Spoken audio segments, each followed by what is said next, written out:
हाँ बच्चों, good evening. So let's continue with chapter number 6, that is your electromagnetic induction. Next topic that we are going to study is your self inductance. Okay, so we were doing electromagnetic induction chapter 6.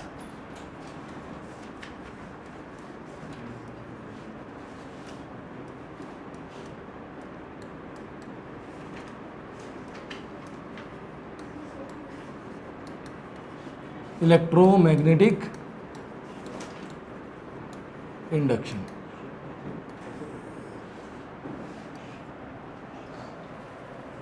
So self inductance.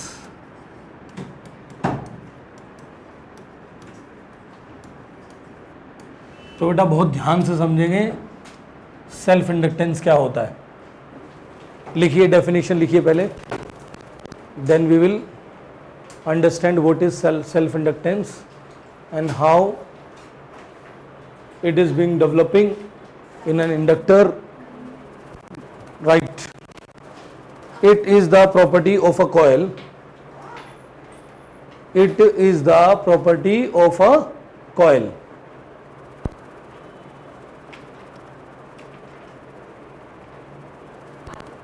by virtue of which by virtue of which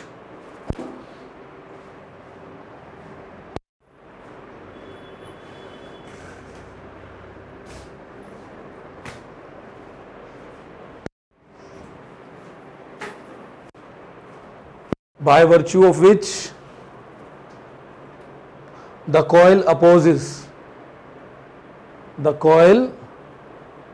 opposes any change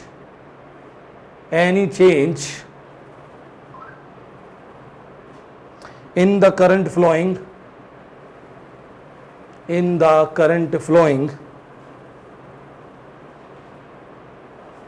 through it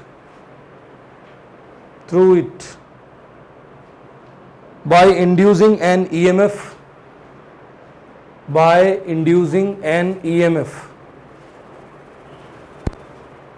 in itself. तो बेटा एक coil है हमारी. Coil किसको बोलते हैं? Simply a solenoid.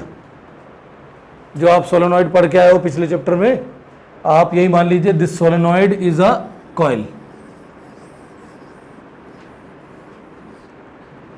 तो ये कॉइल है, इसकी प्रॉपर्टी होती है दैट इज सेल्फ इंडक्टेंस, कि इसके अंदर एक इंड्यूस्ड ईएमएफ डेवलप हो जाता है. कब? जब हम इसमें करंट फ्लो कराते हैं. whenever we flow a current into the coil, there will be a induced EMF. So we call it induced current, which oppose the change which is being developing that. जो उसको develop कर रहा है उसी के change को oppose करता है. Are you getting? अब होता क्या है, जैसे हमने इसमें करंट फ्लो कराना शुरू किया, इसके अंदर एक फ्लक्स डेवलप होगा, मैग्नेटिक फ्लक्स, मैग्नेटिक फील्ड बनेगा. क्या होता है उसका amount? B is equal to mu naught N I. ठीक है, ओके. तो जितना करंट आपने इसमें डेवलप किया, इसके अंदर मैग्नेटिक फील्ड बना, तो इसके एक्सिस पर मैग्नेटिक फील्ड आता है B is equal to mu naught N I. अब उस मैग्नेटिक फील्ड से इसके अंदर एक अपना इंड्यूस्ड ईएमएफ डेवलप हो जाता है, जो कि एक इंड्यूस्ड करंट देता है, और वो इंड्यूस्ड करंट इस करंट को अपोज करता है. दैट मीन्स अपोज कैसे करेगा? फॉर एग्जाम्पल, इसमें ये करंट इंक्रीजिंग है, ये वाला करंट अगर इंक्रीजिंग है बच्चों, तो इसके अंदर एक इंड्यूस्ड ईएमएफ होगा which will oppose this change. उसमें जो करंट होगा, इंड्यूस्ड करंट,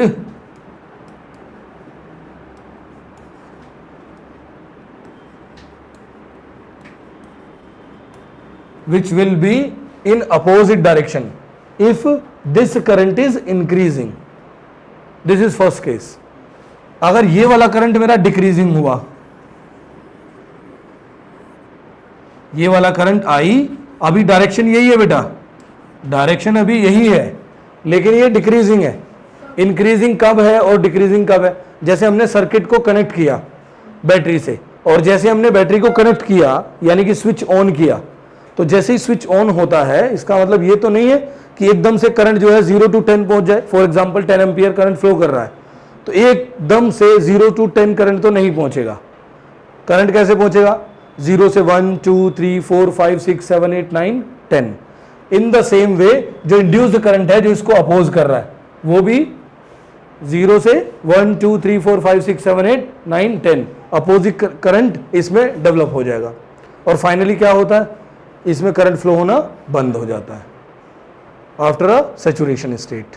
और जैसे ही आपने स्विच ऑफ किया, समझ पा रहे हैं जो बोल रहा हूं, जैसे ही स्विच ऑफ किया एकदम से क्या होगा, करंट एकदम तो 0 नहीं होगा, 10 से 0 नहीं जाएगा, कहां जाएगा? 10 से 9 8 7 6 5 4 3 2 1 लाइक दिस। तो इस तरह से डिक्रीजिंग होगा। तो जब करंट डिक्रीज कर रहा होगा, तो इसमें ये वाला करंट जब डिक्रीजिंग होगा, है अभी इसी डायरेक्शन में, तो ये कहेगा नहीं, डिक्रीज नहीं कर सकता है, और इस डायरेक्शन में करंट को इंड्यूस कर देगा। This will be the direction of induce current. This will be the direction of बेटा इंड्यूस्ड करंट। Got it? बात समझ में आ रही है आपको कि इसमें जब इंक्रीजिंग होगा तो इस डायरेक्शन में आएगा, जब ये करंट डिक्रीजिंग होगा तो इसको अपोज करेगा, डिक्रीज नहीं करने देता, इसको जो है इस डायरेक्शन में करंट डेवलप करेगा। That is your induced current. Got it? अब ये जो सेल्फ इंडक्टेंस है, ये डायरेक्टली प्रोपोर्शनल है, that is flux, which is flux, यानी कि the magnetic flux develop inside the coil is directly proportional to I current. जितना करंट दोगे उतना फ्लक्स डेवलप होगा। ठीक है? फिर एक कॉइल की भी अपनी प्रॉपर्टी है कि कॉइल किस तरीके का आप यूज कर रहे हो, उसका लेंथ ब्रेथ क्या है ना? ठीक है, वो किस मीडियम में रखी हुई है, तो वो that is a constant, that is phi flux is equal to L into I, where L is your coefficient of self inductance. What is L? Speak out. That is coefficient of self inductance. L is your coefficient of self inductance। बेटा बात समझ में आ रही है आप लोगों को? बोलिए, सबको क्लियर हो रही हैं चीजें? क्या होता है self inductance? It's a property of a coil by which it oppose any change of current inside the coil by inducing an current, or we can say that inducing an EMF into the coil. So we call it, that property is your self inductance। जी, direction समझ में आ गई सबको कैसे develop होगा? Is it clear to everyone? Now one more thing that we can discuss here.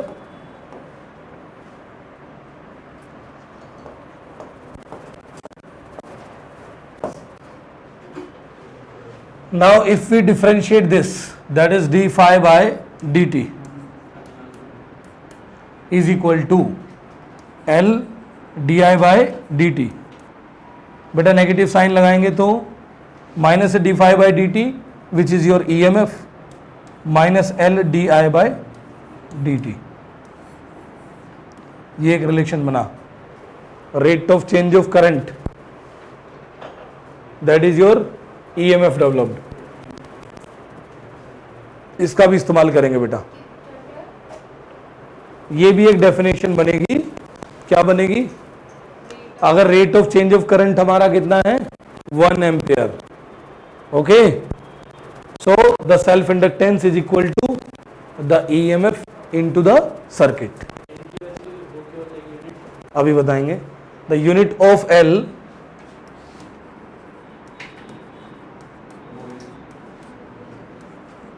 is Henry,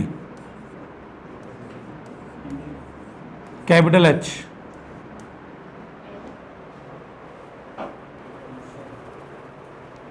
If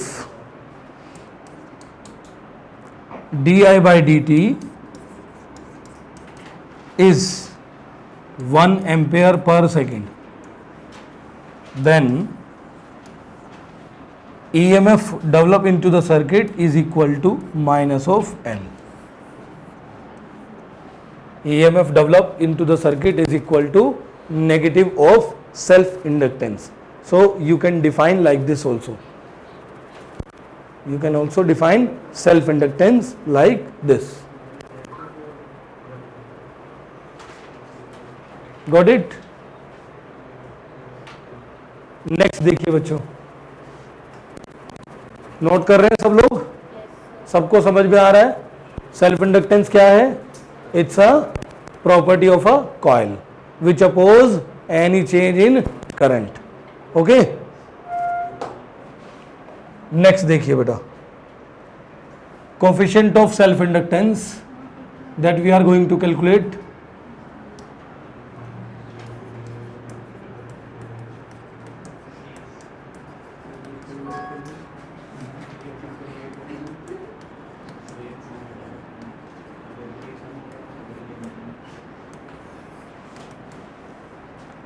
ये हमने एक कॉइल ले लिया बच्चों, जिसका लेंथ हमने लिया बच्चों L.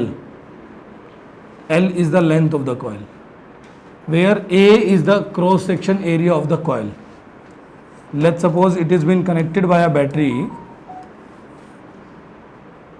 with a potential V, so I current is flowing into the coil.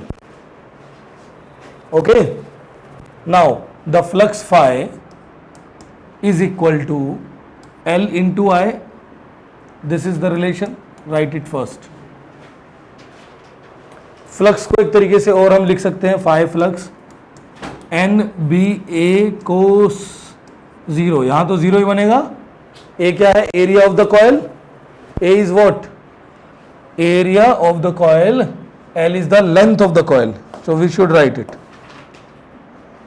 A is your area of the coil.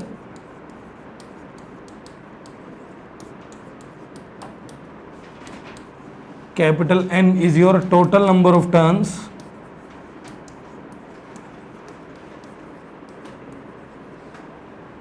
Where L is your length of coil.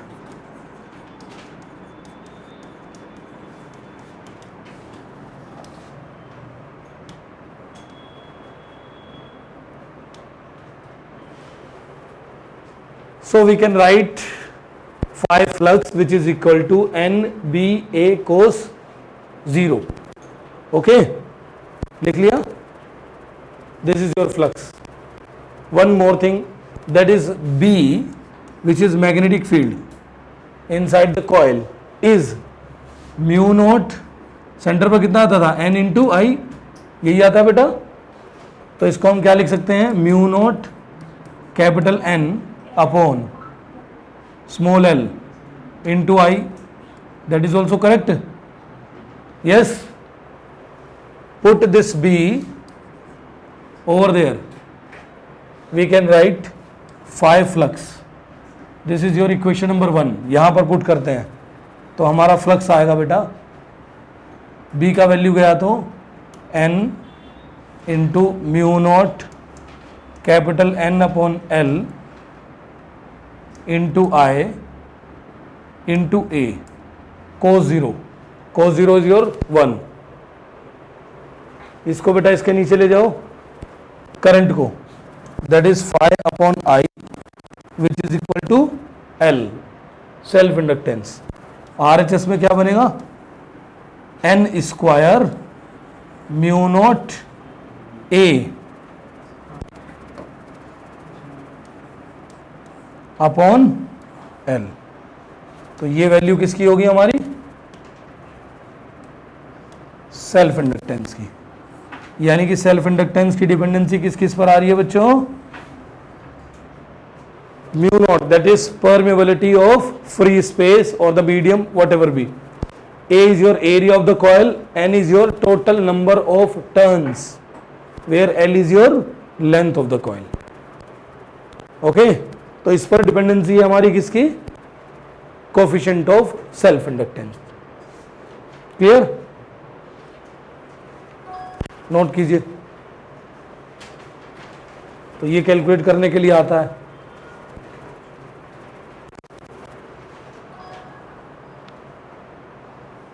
अगर यहां पर म्यू नोट की जगह म्यू मीडियम है तो क्या लिख सकते हो आप उसको? Mu naught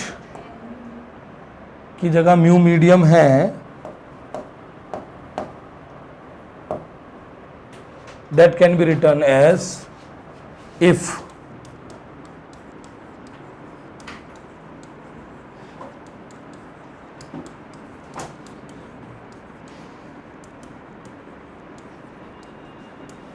so L can be written as mu medium capital N square A upon L। ठीक है बेटा, म्यू मीडियम को क्या लिखते हैं? Mu R into mu not.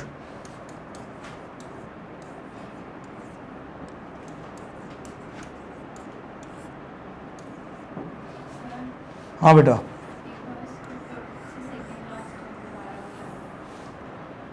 समझिए, दोबारा से नहीं समझ आया तो ये वाला स्टेप है ना। यहां पर देखो b की वैल्यू है mu naught capital small n into I. Small n is your number of turns पर यूनिट लेंथ, तो mu naught capital n upon l into I, ये क्या होगा? b। अब इसको मैंने कहां पुट कर दिया है? इक्वेशन नंबर 1 में।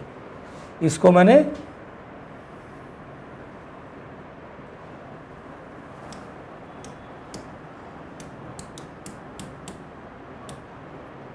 यहां पुट कर दिया बेटा, इस इक्वेशन में।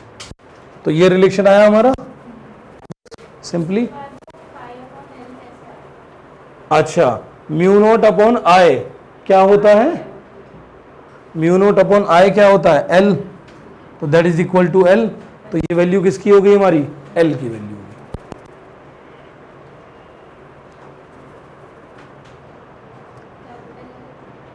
Capital L which is your coefficient of self inductance.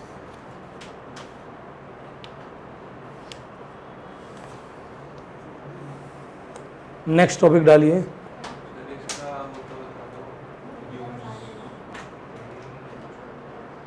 Mutual inductance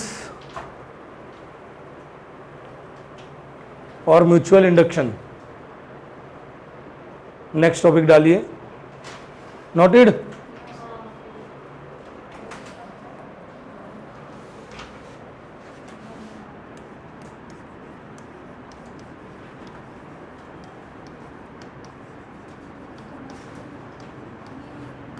mutual inductance, इसके बारे में लिखिए बेटा, क्या होता है? म्यूचुअल इंडक्टेंस के बारे में लिखिए। लिखो, it is the property of two coils. It is the property of two coils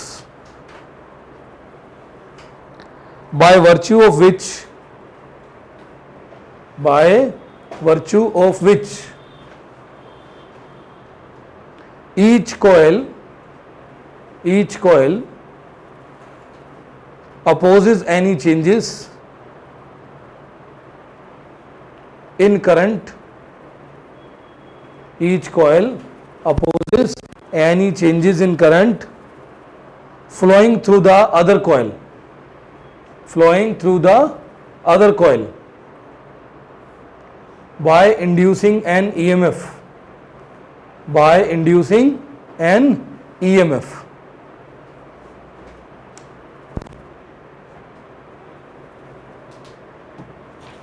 तो बेटा ध्यान दीजिए, म्यूचुअल इंडक्टेंस क्या है? दो कॉइल्स के बीच में अगर फ्लक्स का शेयरिंग होता है तो दूसरा कॉइल एक ईएमएफ इंड्यूस करता है जो कि पहले के चेंज को अपोज करता है। सिंपली अगर हम देखें, ये हमारा एक कॉइल है बेटा,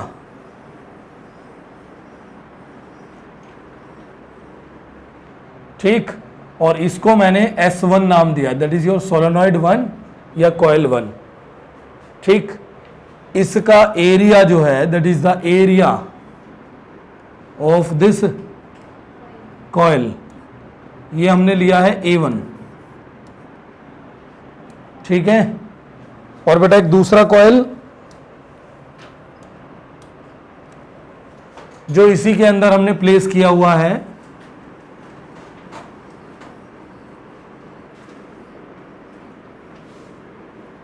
जिसका एरिया हमने लिया है बेटा A2,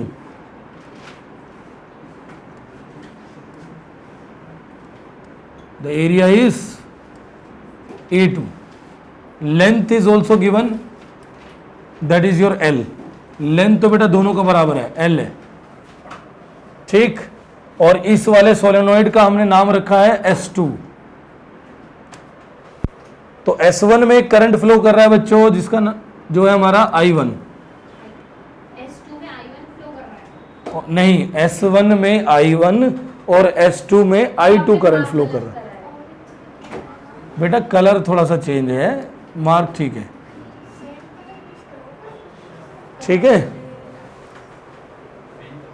so in S1 this is solenoid, current is flowing I1, in S2 current is flowing I2, okay, and the area of solenoid 2 is your A2, area of solenoid 1 is your A1, and length of the solenoid is L, length of the solenoids is L, दोनों का length L है बच्चों, ठीक।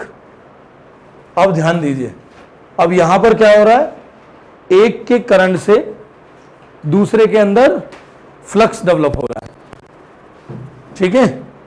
और दूसरे के अंदर जो करंट डेवलप हो रहा है वो पहले के चेंज को अपोज कर रहा है, यानी कि एक के करंट से दूसरे के अंदर फ्लक्स डेवलप हो रहा है, और उस फ्लक्स से उसके अंदर भी एक करंट इंड्यूस हो जा रहा है, और वो इंड्यूस करंट पहले के चेंज को अपोज कर रहा है। तो यहां पर अगर मैं लिखूं that is φ2 is equal to mutual inductance in two because of 1 is equal to I1, तो जो I1 करंट फ्लो कर रहा है उसकी वजह से फ्लक्स डेवलप हुआ φ2, किसके अंदर, सेकंड वाले के अंदर, और इसको हम क्या बोलते हैं, mutual inductance in two because of 1, या mutual inductance in two with respect to 1। Is it okay? इसी तरीके से हम लिखते हैं बेटा φ1 दैट इज M12I2, M12I2, ये क्या है, I2 करंट जो डेवलप किया हमने कौन से सोलेनॉइड में, 2 सोलेनॉइड में, उसने फ्लक्स में चेंज किया पहले में, दैट इज φ1, ठीक। और इसको हमने बोला mutual inductance of 1 because of 2 या विद रिस्पेक्ट टू 2, ओके। तो मैंने इसको लिखा बेटा इक्वेशन नंबर 1। बिल्कुल ध्यान से समझना, इसमें जो क्वेश्चन आता है या डेरिवेशन जो आता है वो आता है M12 को M21 के बराबर प्रूफ करना होता है। क्या करना होता है, M12 को M21 के बराबर प्रूफ करना होता है। तो पहले हम यहां देख लेते हैं हमने क्या क्या लिया है इस वाले सोलेनॉइड्स में। यहां पर S1 is your solenoid 1, S2 is your solenoid 2, I1 is your current in S1, I2 is your current in S2, A1 is your area of S1, A2 is your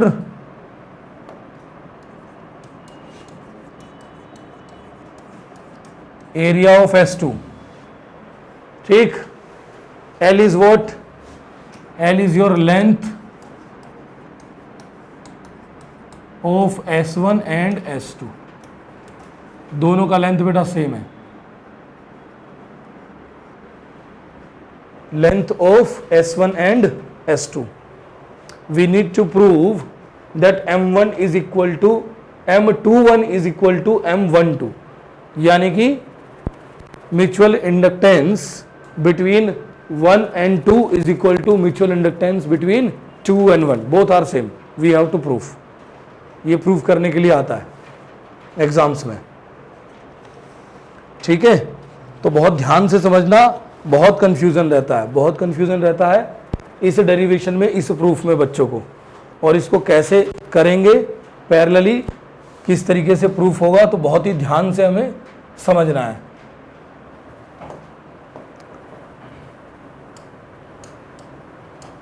देखिए बेटा, अब अगर हम बात करें फ्लक्स की, φ1, दैट इज योर φ1, जो पहले में डेवलप हुआ φ1, तो यहां पर नंबर ऑफ टर्न्स किसके आएंगे, N1, पहले वाले के, ठीक है.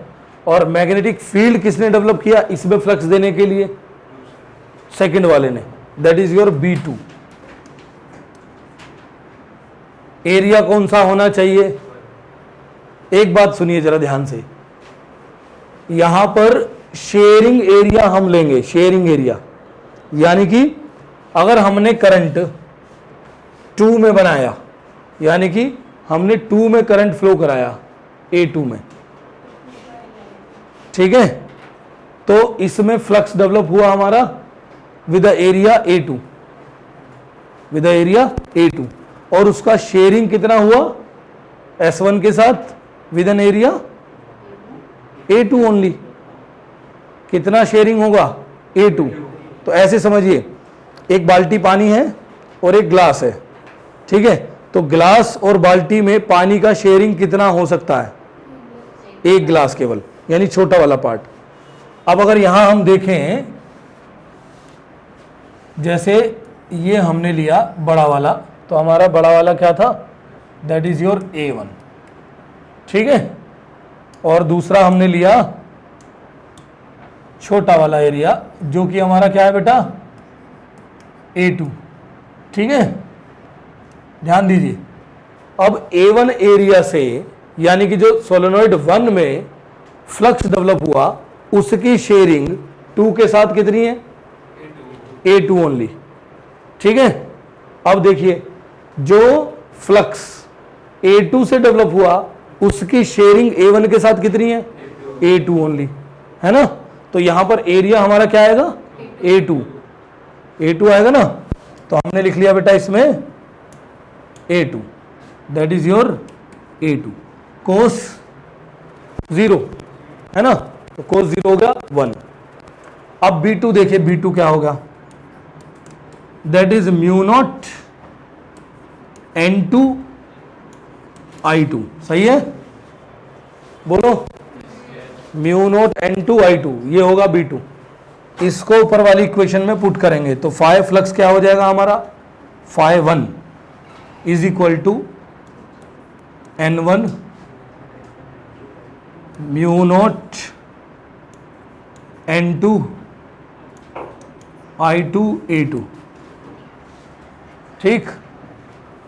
अब इधर देखिए, इस N1 को क्या लिखेंगे हम, कैपिटल N1 को, that is small n1 upon L, mu naught N2 I2 A2, सही लिखा है, दैट इज योर φ1, ठीक है.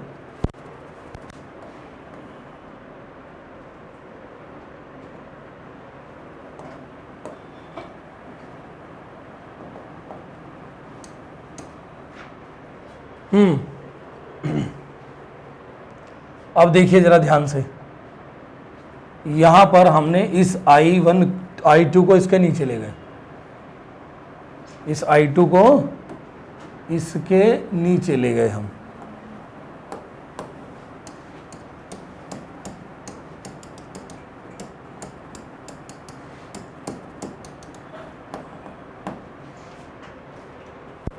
फ्रेश है। अब देखिए बच्चा, इस I2 को लेगा इसके नीचे, that is your phi1 upon I2 is equal to mu naught N1 N2 A2 upon L। बेटा कैपिटल N1 का वैल्यू क्या होगा, स्मॉल n1 इंटू L होगा, है ना। ये गलती है हमारी, इसको सही कर लीजिए आप।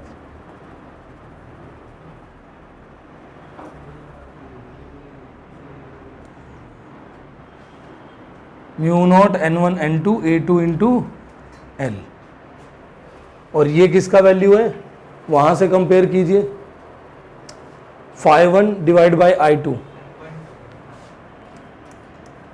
That is your phi1 divided by I2 M12। तो यहाँ लिखेंगे हम M12 is equal to mu naught N1 N2 A2 into L।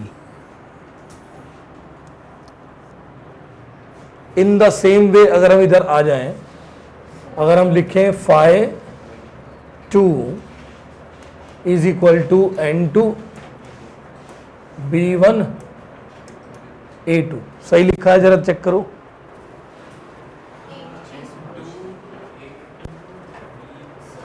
हाँ बेटा, वो वाला भी 5 है, हाँ ये phi1 है। और वो भी 5 है। यहाँ देखो B2 का वैल्यू हमने इसमें पुट किया है, ये B2 का वैल्यू इसमें पुट किया है, ठीक है। फिर N1 को हमने स्मॉल n1 इंटू L से रिप्लेस किया है, फिर I2 को इसके नीचे लेकर गए हैं, तो phi1 divide by I2 is equal to क्या होता है, M12, ठीक। इसी तरीके से दूसरी तरफ आए, जो फ्लक्स डेवलप हुआ दूसरे में, है ना, वो कितना होगा, N2 number of turns in the second, B1 किसकी वजह से हुआ था, पहले के मैग्नेटिक फील्ड की वजह से, इंटू A2। A2 क्यों लिया, क्योंकि शेयरिंग कितनी हो रही है, छोटा वाला पार्ट विच इज A2, ठीक। अब B1 का वैल्यू क्या होगा बेटा, B1 is equal to mu naught small n, क्यों उसकी वैल्यू में रखेंगे? Mu naught N1 I1। अब इसको हम पुट करेंगे इसके अंदर, तो phi2 हो जाएगा हमारा N2 mu naught N1 I1 A2, ठीक है। अब कैपिटल N2 की वैल्यू N2 इंटू L, इसको यहाँ पुट करेंगे इसमें अगेन, तो बेटा phi2 हो जाएगा हमारा mu naught N1 N2 I1 A2 into L। अब इस A1 को इसके नीचे ले आए, that is your phi2 divide by I1, I1 को इसके नीचे ले आए, that is phi2 divide by I1। तो इधर क्या बनेगा, M21 which is equal to mu naught N1 N2 A2 into L। इसीलिए हमने प्रूफ कर लिया, क्या प्रूफ कर लिया,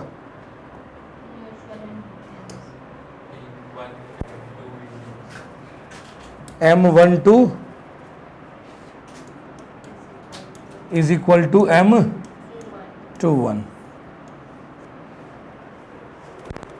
बहुत कंफ्यूजन देता है बच्चों को, इसलिए बहुत ध्यान से नोट करना। नहीं समझ आ रहा है तो मैं दोबारा से समझाता हूँ, नहीं जाओ। पहले आप नोट कीजिए। बड़ा है।